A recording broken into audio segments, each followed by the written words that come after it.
ফের আগ্নেয়াস্ত্র সহ গ্রেপ্তার এক ব্যক্তি। গোপন সূত্রে খবর পেয়ে হরিহরপাড়া থানার শঙ্করপুর হামদিরপাড়া এলাকার একটি আমবাগানে অভিযান চালিয়ে পিস্তল ও 1 রাউন্ড গুলি সহ একজন ব্যক্তিকে গ্রেপ্তার করে পুলিশ।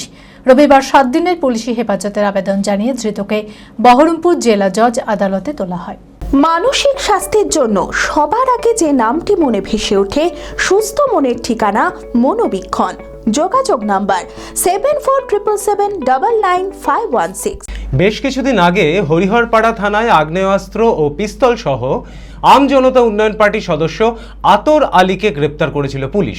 তারপর ফের আগ্নেয়াস্ত্র সহ গ্রেপ্তার হয় এক ব্যক্তি। গোপন সূত্রে খবর পেয়ে শনিবার গভীর রাতে শঙ্করপুর হামদিপাড়া এলাকায় একটি আমবাগানে অভিযান চালিয়ে পিস্তল ও 1 রাউন্ড গুলি সহ একজন ব্যক্তিকে গ্রেপ্তার করে পুলিশ। ধৃতের নাম হাবিবুর রহমান, বাড়ি শঙ্করপুর হামদিপাড়া এলাকায়। রবিবার 7 দিনের পুলিশি হেফাজতের আবেদন জানিয়ে ধৃতকে বহরমপুর জেলা জজ আদালতে তোলা হয়।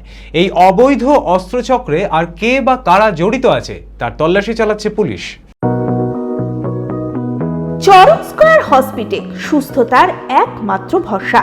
জেলায় প্রথম একই ছাদের তলায় সমস্ত অত্যাধুনিক উন্নত মানের চিকিৎসা পরিষেবা, উন্নত মানের IPD, ICU, CCU, NICU, PICU, dialysis, 7টি modular OT, orthopaedic, paediatric, urology, gynaecology, 24 ঘন্টা অভিজ্ঞ চিকিৎসক।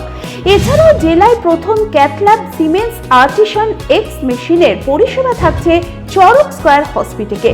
24 ঘন্টা private blood bank, MRI, CT scan, digital X-ray, cath ল্যাবের পরিষেবা। ওপিডিতে বসছেন বিশিষ্ট চিকিৎসকেরা। রয়েছে স্বাস্থ্যসাথী কার্ডে চিকিৎসার সুব্যবস্থা।